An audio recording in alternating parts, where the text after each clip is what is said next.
11 main causes of yeast infections. Welcome to CanXida, the trusted authority in Candida and gut health. Our mission is to arm you with the knowledge you need to take control of your health. In today's video, we will talk about the 11 main causes of yeast infections. Let's get started.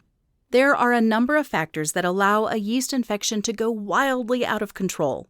But there is seldom just one factor responsible for preventing people from gaining control of their yeast infection and turning the corner.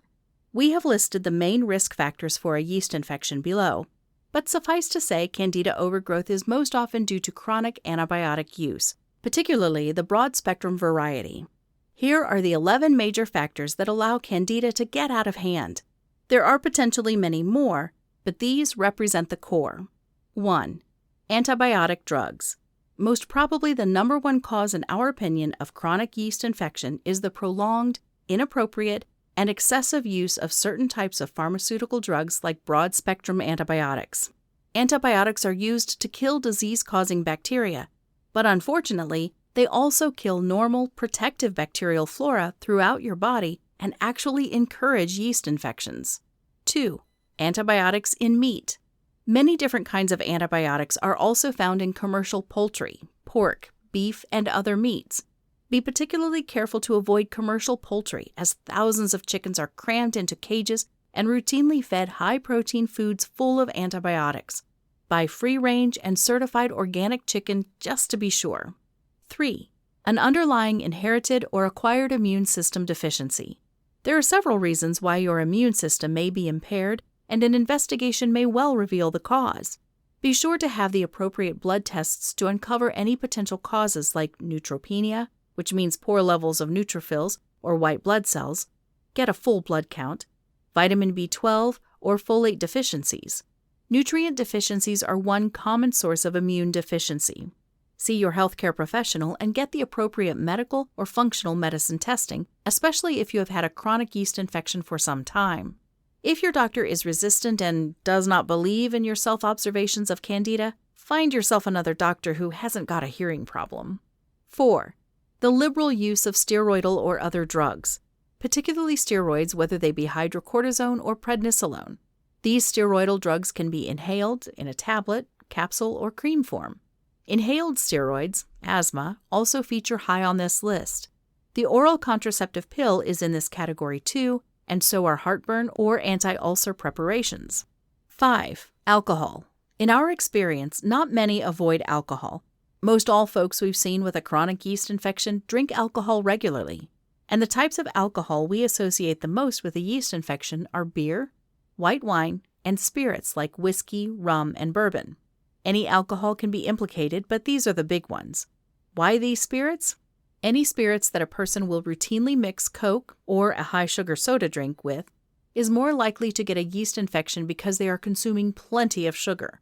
Those with yeast infections are drawn to alcohol. 6. Candida-friendly diets. Just like alcohol, this group of foods encourages the growth and proliferation of a yeast infection. Typically craved foods are breads, chocolate, moldy cheeses, pickles, sweet sauces, and the sweet fruits like oranges, bananas, grapes, and dried fruits. 7. Stress, which eventually depletes our body's ability, adrenal glands, to produce sufficient cortisol that in turn reduces the immune system's functionality. Fluctuating cortisol levels also cause blood sugar dysregulation, hypoglycemia, that is a further risk factor for Candida. Those with prolonged stress often end up developing adrenal fatigue. In our experience, most all chronic yeast infection patients have some degree of adrenal fatigue, which is best treated at the same time as their yeast infection. 8. Exposure to pesticides, herbicides, chemicals, toxic metals. Many people with chronic yeast infections are toxic people, and hair or urine testing may reveal a heavy metal problem. Mercury has been implicated with chronic Candida. 9. Diabetes. Diabetics are more prone to Candida yeast infections for several reasons, but the main connection is that diabetics have problems regulating their blood sugar levels. There are two main types of diabetes. However, all forms of diabetes have one thing in common, which is insulin production problems or insulin resistance.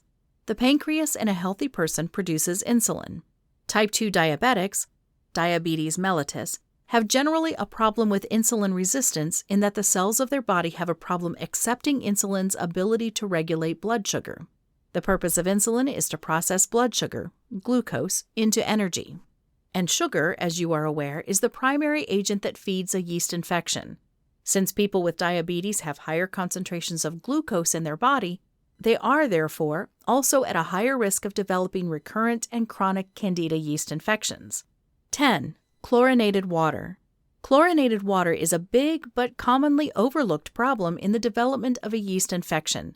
By swimming in a chlorinated pool or a jacuzzi, spa pool, you are allowing your body to absorb plenty of chlorine, an antibiotic. Why is this so? Why do you think they throw that stuff into the water? They throw it in to kill any bacteria and algae. And not unlike any antibiotic you swallow, you are allowing the yeasts to thrive by reducing the beneficial bacteria levels in your body. Just as chlorine kills bacteria in the water, it also kills the body's normal bacterial flora. 11. Mold exposure. Just like chlorine, mold is a frequently overlooked problem when it comes to Candida. Mold will hurt the immune system by suppressing it. Think about carpets, rugs, and walls in bedrooms, kitchens, and bathrooms. Sometimes mold is obvious on walls or ceilings, and sometimes it is not. If you have a mold problem, it will continually send out microscopic spores into the air that you inhale. And that's a wrap on the 11 main causes of yeast infections. We hope you found it informative. Remember, managing Candida requires a multifaceted approach. To complement your knowledge, our line of dietary supplements at CanXida are designed to support your journey. Visit our website, CanXida.com, to learn more and find the right products for your needs. Until next time, stay healthy and empowered.